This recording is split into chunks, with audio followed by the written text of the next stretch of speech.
kind of nice to be, hanging on to the coattails of such a kind of iconic film as Mary Poppins. It's nice. I mean, I got a few free DVDs for the kids as well, so that That's always a good thing when you get freebies for the kids, right? I love old Disney films. I know, they're great. We're going through a period now trying to get reacquainted with the classics. Lady and the Tramp and 101 Dalmatians and Aristocats. Mary Poppins? Not so much. Little bit. But you could have done research watching Mary I can't Poppins remember with seeing your it. kids. Really? I can't, as a child, now watch it I was again. more of a Willy Wonka and the Chocolate Factory. Oh, were you? Yeah. You like that kind of stuff? I kind of got my height. I reached height as a result of fizzy lifting drinks as opposed to kites. I was more into everlasting gobstoppers as opposed to spoonfuls of sugar. Really? So you can't sing all the words of super. Well, I super, can't even say it. Come on, Colin. Super. I can't spell Cali. it. Califragilisticexpialidocious. You do that much better and with an accent. That's not fair. I remember bits and pieces. I don't know if I ever saw the film from start to finish, but I do remember certain songs, and I know it was probably played for me at Christmas. It's very much a Christmas film. Growing up, I was a big fan of it, before this movie, I couldn't recall the last time I'd seen it, but I will tell you just the power of music is like, when I rewatched the movie, there were scenes that I had forgotten. Oh yeah, I forgot about this moment in the movie. But every song was right there with me. I remembered all the pieces of music. It was one of 5 movies that was in heavy rotation in my life. My heavy rotation kid movies were Robin Hood, Annie. Mary Poppins wasn't in it, so I saw it at like friends' houses. I knew the songs, but it wasn't until I saw it with the cast that I realized I'd never seen it all the way through. It's just, you feel like it's in your DNA, you know. I knew I was working in a film with Tom Hanks and Emma Thompson, but I knew Paul Giamatti and Bradley and Jason and BJ, but because of the part of the story that I'm privy to, I was never going to cross paths with any of them. So we had them over to the house one Friday evening and watched Mary Poppins. That was the nice big bunch of you. nerds. It was cool. I just had some food left over. They said you were very. From a party the week before. Yeah, you so I can't thought, act what a good like way to get rid of it. No, I did. I really, because I'm a big fan of a lot of their work. So I just wanted to meet them. A lot of them came over. It was a lovely evening because none of us, of course, knew each other.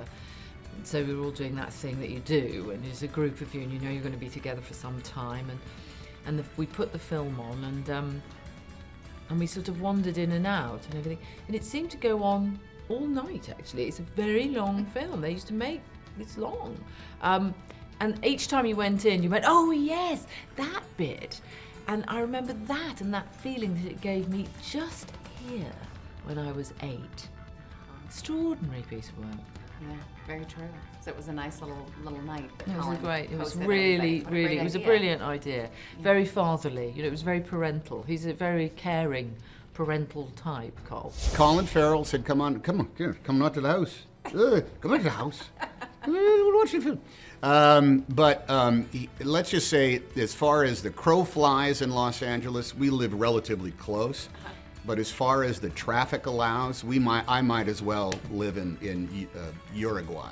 There's just no getting there at the time he was going to start the film. It's fascinating watching Tom do this because you can see him so